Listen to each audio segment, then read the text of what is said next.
Tight, under pant পরে হাওয়া ঢুকবে, আরাম পাবে। ছোট মানুষ বলে বুঝিয়ে দিলাম। আর আর জিন্সের প্যান্ট পরবে না। কেমন সুতির পাজামা পরবে, সুস্থ থাকবে। আব্বা আপনারা এখন এসেছেন রাত্রে বেলা, আবার এসে বসলেন তো, ওই জন্য আপনাদের নিয়ে বুঝিয়ে দিচ্ছিলাম একটুখানি।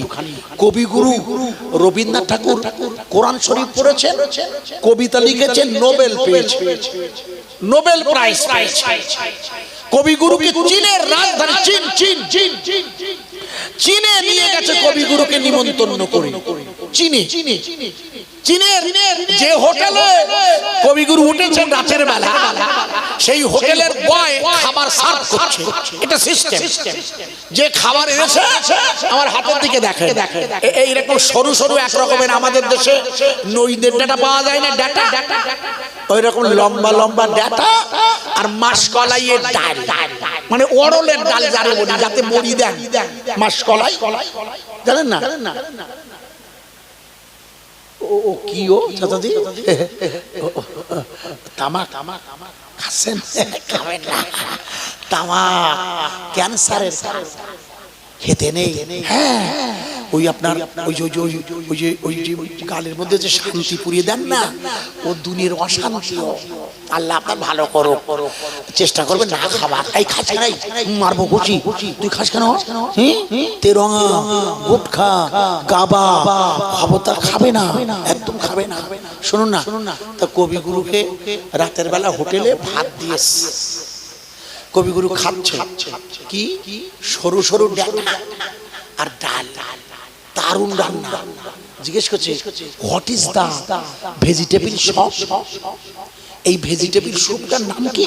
বলে, sir, it is the name one চিংচংচু।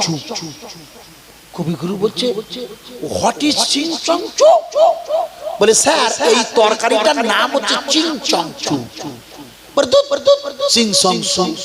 আমার লাগছে খেতে ভালো, দেশে গিয়ে খাবো। বলে, আপনি কাল সকালবেলা আমার সাথে চীনের বাজারে যাবেন। কোথাকার বাজার? চীন। কবিগুরু সকালবেলা চীনের বাজারে ওই ছেলেটার সাথে গেছে, যেমন আপনার সরবেরিয়ার বাজার, ফিশ মার্কেট, মাছের বাজার, ভেজিটেবল স্যুপ, তরকারির বাজার।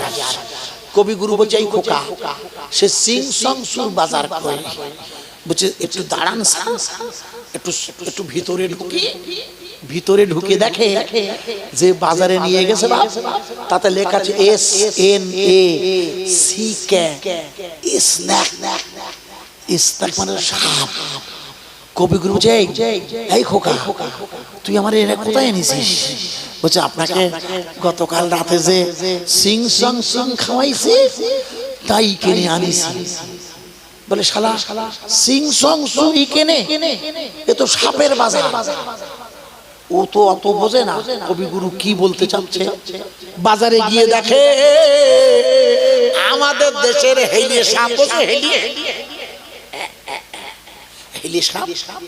বলে, ও খোকা, ও কি? বলে, ওই হলো সেই সিংসংসু।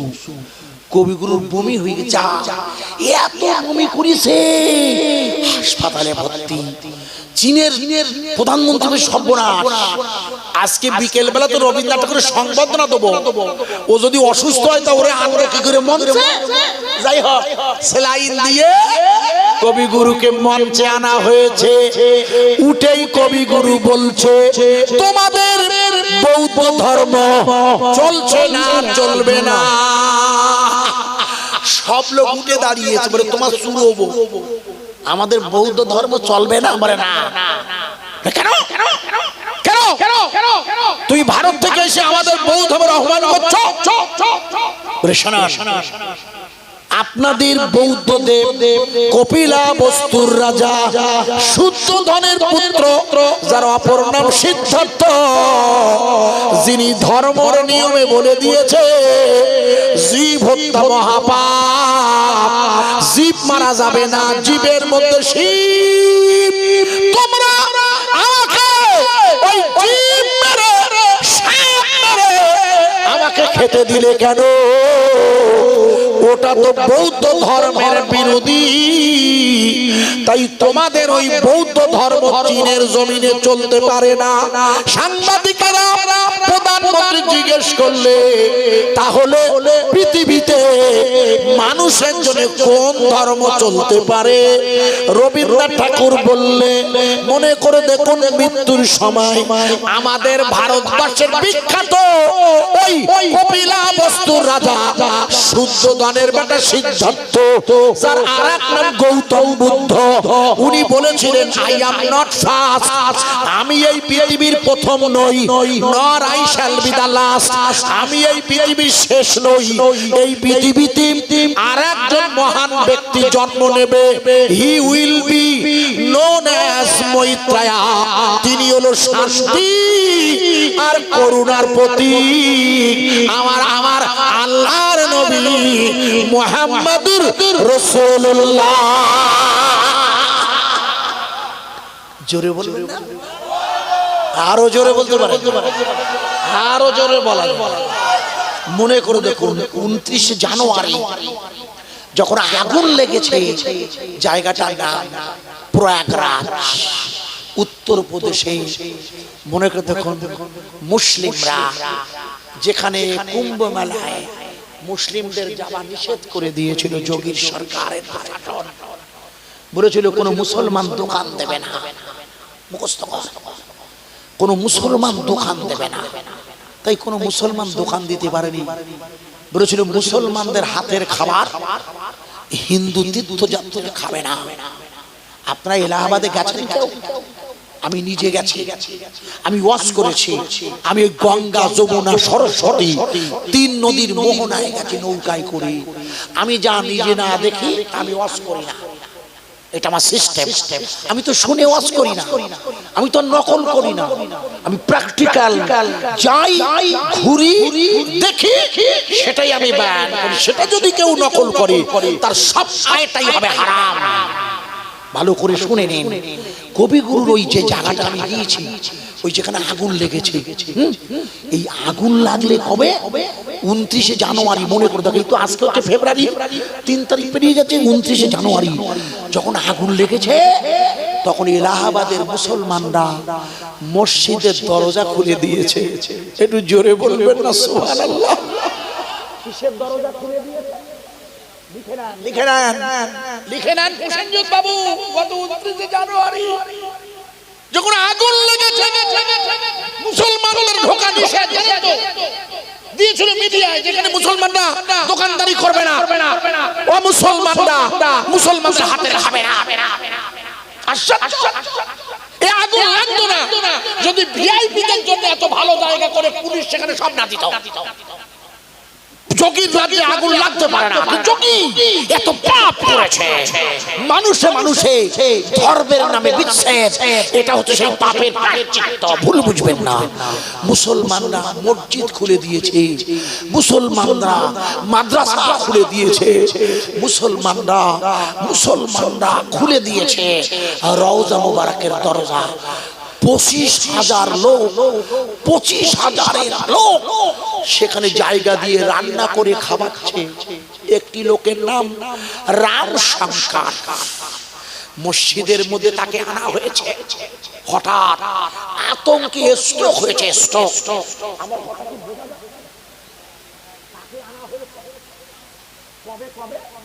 এই 29 জানুয়ারি আগুন লাগার দিন, 29 জানুয়ারি পদপিষ্ট হবার দিন। পদপিষ্ট হয়ে মারা গেল না? আরে হ্যাঁ না বলুন। এই জয়শঙ্করকে যখন অসুস্থ শরীর, মসজিদের মধ্যে জায়গা দিয়ে মুসলিমরা বুকে করে নিয়ে সোজা এলাহাবাদ হাসপাতালে ভর্তি করছে। ওই যখন ভর্তি করতে হয় তখন কিন্তু রুগীর দরখাস্তের নাম লিখতে হয়। হাসপাতালে রুগী ভর্তি করতে গেলে সেখানে বাড়ির লোকের নাম লিখতে হয়, হ্যাঁ না বল? আপনারা জান না হাসপাতালে কখনো রুগীর নাম কি? এই দেখো জয়শঙ্কর, আর সই করছে আবেদ আলী। একটু জোরে বলবেন না? হাসপাতালের ডাক্তার অবাক, মিডিয়ায় দিয়েছো তো আপনার খোঁজ রাখেন না। মিডিয়া অবাক হয়ে হাসপাতালের ডাক্তার বলছে আপনি মুসলমান, আপনাদের তো মেলায় যাওয়া নিষেধ করে দিয়েছে প্রশাসন, আপনারা মুসলমান, আপনারা আপনাদের মসজিদ খুলে দিয়েছেন, আপনাদের মসজিদ ওখানে তো আল্লাহর ঘর বলে ওখানে হিন্দুরা গেলে হয় না। বলে কে বলেছে মসজিদে হিন্দুরা গেলে ওই মসজিদ নামাজ হয় না? কে বলেছে? মসজিদ আল্লাহর ঘর, সব ধর্মের মানুষ যেতে পারে, তবে ইবাদত করে যারা তারা ওখানে সেজদা দেয়। ইয়া কানা বুদু ওয়া ইয়া কানাস্তাইন, আমরা ইবাদত করি কার? আরো জোরে বলো। আমরা পৃথিবীর কোন ব্যক্তির কাছে মাথা নত করি? কোন ব্যক্তির কাছে মাথা নত করি না। জয় শঙ্কর অবাক, ও তো অজ্ঞান অসুস্থ, ডাক্তার বাবু চিকিৎসা করছেন, হার্ট অ্যাটাক করেছে। হার্ট অ্যাটাক করা মানে বুকের এই এলাকাটা যন্ত্রণা করে। এখানে এটা হার্ট আছে না, এখানে আমাদের কলম আছে, এই আমাদের কলম, এটা হার্ট, জানেন কি? এখানে যন্ত্রণা করে। ডাক্তার বাবু বলছে এর এমার্জেন্সি চিকিৎসা দরকার। বলে কোনো চিন্তা নেই, কোথায় বাড়ি কে কেউ জানে না, পদপিষ্ট হয়ে পড়ে আছে। ভদ্রলোকের নাম লিখুন, ভদ্রলোকের নাম রাকেশ যাদব। এই ভাই, এই আপনি সব করছেন কেন? ক্যামেরা ফালতু আমার ছবি তুলবেন না যেন, আর ওয়াজ তুলে রাখুন শোনার জন্য, হ্যাঁ ডিস্টার্ব করবেন না। ভদ্রলোকের নাম রাকেশ যাদব। মসজিদের মধ্যে জায়গা জিজ্ঞেস করছে আপনারা আমাদের মসজিদের মধ্যে নিয়ে এসেছেন। ভাই ভাই আমাদের প্রতিবেশীর ধারণা হলো যে মসজিদ তো মুসলমানরা। আমি উদাহরণ দিচ্ছি, শুনে নেন, মাথায় রাখবেন, ভুলে যাবেন না। জায়গাটার নাম নেপাল। নাম শুনেছেন কে? হ্যাঁ না বলেন। এই খোকা হ্যাঁ না বলেন। নেপালে 95% হিন্দু ভাই বাস করে। কত পার্সেন্ট? মুখস্থ কর, 95। আর 4 ভাগ মুসলমান, 1 ভাগ অন্য ধর্মের লোক, মোট 100%। নেপালের 95 ভাগ হিন্দু ভাইরা যেখানে বসবাস করে, আমরা ভারতে 78% হিন্দু ভাই, বাকিটা অন্যান্য ধর্মের। নেপালের সংখ্যালঘু মুসলমানেরা একটা মসজিদ বানাবে। নেপালের গভর্নমেন্টকে বলল স্যার আমরা একটা মসজিদ বানাতে চাই, আপনারা যদি অনুমতি দেন। নেপালের গভর্নমেন্ট অনুমতি দিল। 95 ভাগ হিন্দু বাসের দেশ, যে দেশের হিন্দু ভাইরা অনুমতি দিয়ে দিল মসজিদ তৈরি হবে। কিন্তু বানাবে কে? বানাবে নেপালের হিন্দু রাজমিস্ত্রিরা। একটু জোরে বলা যাবে না? রাজমিস্ত্রি তো হিন্দু ভাই। আমার ইট ইন্ডিয়া আমার বাড়ি, আমার বাড়ি তো আমেরিকায় না।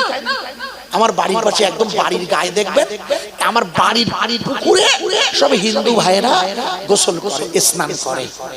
আমার বাড়ির পাশেই সব দাসপাড়া আছে। আমার বাড়ির পাশে রবীন্দ্র ধোপা ভাই থাকে, একদম আমার একটা ঘর। আর বিশ্বাস করে বোঝানোর জন্য বলছি, বলে বলে আমরা মসজিদটা বানিয়ে দেবো ভালো করে। টাকা কাদের? টাকা আমাদের। এই যে আপনাদের মসজিদ যদি কোনো হিন্দু ভাই প্লাস্টার করে, নামাজ হ্যাঁ তোমাদের মৌলবি ফতোয়া দিয়ে হবে না, হবে না, হবে। টাকা কার? আপনার। টাকা তো আগরহাটে গ্রামবাসী, শেখপাড়ার মসজিদ হবে। রাজমিস্ত্রি কার্তিক হতে পারে, গণেশ হতে পারে। নেপালের মুসলমানেরা দাঁড়িয়ে আছেন, যদি ওয়াজ শুনতে চান ভিতরে আসরে। আশ্চর্য আব্বা, সেই যখন আছেন দাঁড়িয়ে রাতের বেলা একটু ভিতরে বসেন, আল্লাহু আকবার আল্লাহু আকবার। আপনারা তো চলে গিয়েছিলেন সব হুজুরের সাথে, আমি তো একবারও বলিনি যাবেন না, বরং আমি বলেছিলাম যে যা পারেন চলে যান, এই সুযোগ বলেছিলাম না খোকা। আমি বলি আমি খরিদ্দার চাই না, খরিদ্দার তো পাঠাবে আল্লাহ। দোকান আল্লাহ, খরিদ্দার পাঠাবে কে? খরিদ্দার পাঠিয়ে দিয়েছে আল্লাহ। কারোর ক্ষমতা নেই আটকানোর। যারা দাঁড়িয়ে আছেন যদি বসা যায়, please come and be seated please. যারা দাঁড়িয়ে আছে এই রাতের বেলা একটু বসে যাই না ভাইয়া, দাঁড়িয়ে না থেকে একটু বসে যাই ভাইয়া, হাত ধরে বলছি যদি মন চায়। প্রিয় বন্ধুরা, আমি আপনাকে যে জায়গায় রাখছিলাম, নেপালের মুসলমানেরা হিন্দু রাজমিস্ত্রি প্রতিবেশীদের দেখে বলল, ওয়াজ মনে আছে তো? রাকেশ যাদব মসজিদে তার চিকিৎসা চলছে, আর একজনকে নিয়ে গেছে 25,000 লোকজনকে খাওয়াচ্ছে মুসলিমরা। কোথায়? উত্তর প্রদেশের প্রয়াগরাজের ওই মানুষে মানুষে ঠেলাঠেলি করে যখন মারা পড়ছে সেই সময়। ভুলে যাবেন না, আমি আবার আসবো। শুধু পাশে নেপালে যাচ্ছে, ওটা তো ভারতবর্ষের চেয়ে ওখানে সংখ্যায় বেশি হিন্দু ভাইদের বাস। সেই দেশটার ইতিহাস শুনে নেন। নেপালের হিন্দু ভাইরা মুসলমানদের অনুরোধে নয়, মুসলমানদের ভালোবেসে ওরা মসজিদ তৈরি শুরু করেছে। মাপ দিয়ে সুন্দর করি যখন মসজিদ শুরু হচ্ছে, তখন নেপালের মুসলমানরা বলে, হুজুর আপনাদের কাছে আবেদন রইল, আপনারা যে মসজিদ বানাবেন ওকে একটা মিনার বানিয়ে দেবেন, যে মিনারে দাঁড়িয়ে মুয়াজ্জিন আযান দেবে। কেন আযান দেবে মিনারে? কেন? যেহেতু মাইক নেই। মাইক কোথায় ব্যবহার করতে হয়? না না না, যেখানে লোকজন বেশি হয়, খালি গলায় আযান দিলে যদি আগারহাটির শেষ মুড়ে না পৌঁছায়, তাহলে উনি নামাজে হয়তো সময় আসতে পারবে না। এই জন্য মাইকের ব্যবস্থা। আমি যুক্তি দিয়ে বলছি, যুক্তি দিয়ে, যদি আপনাদের আগারহাটির এই শেখপাড়ার জামে মসজিদে মাইকে আযান বন্ধ হয়, জিজ্ঞেস করছে আপনাদের কাছে, এই আপনারা এই আপনি তো ওই সেই এক জামাজে একই জামা, এই শোনো ভাই, শোনো, আগারহাটির মসজিদে যদি মাইকে আযান না দিতে দেয়, আমি জিজ্ঞেস করছি, খালি গলায় চলবে না বন্ধ হবে? আরে জোরে বলুন। কেন বলুন তো বলছি, মনে করে দেখুন, উত্তর প্রদেশে যোগীজির রাজ্যে মাইকে আযান দিলে 2 লাখ টাকা জরিমানা। শুনেছেন তো? মুয়াজ্জিন ধরি নিয়ে এই খোকা জানো না কলার টাকা? আচ্ছা 2 লাখ টাকা যদি জরিমানা হয়, ওর মাইনে মাইনে তো 1,500 টাকা।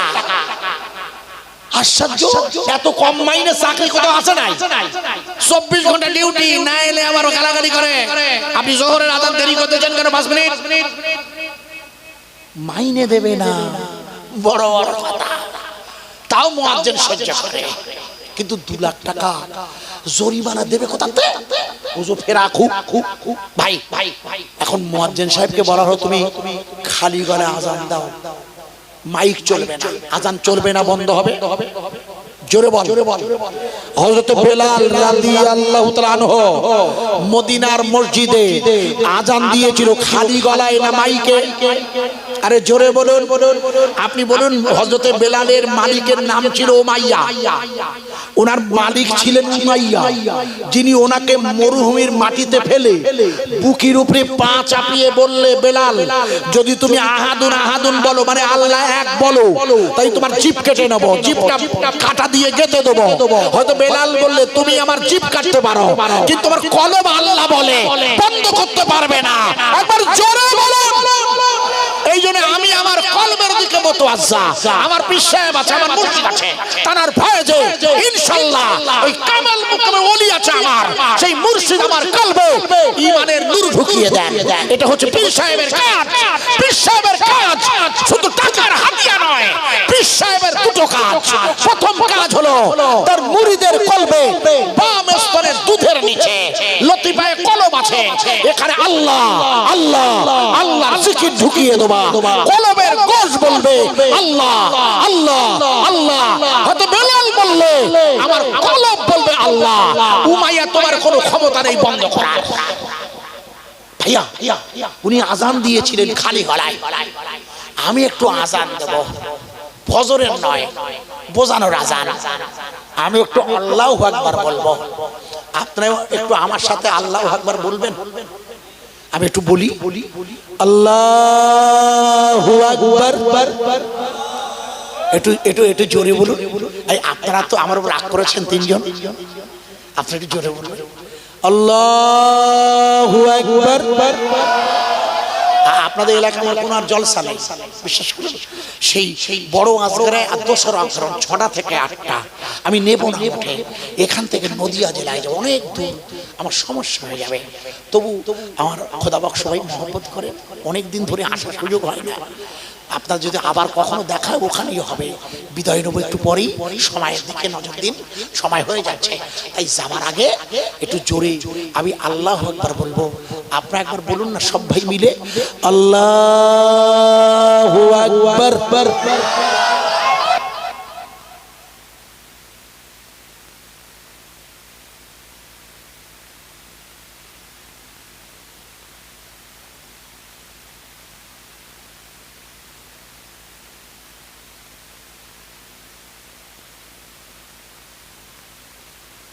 GPS signal lost.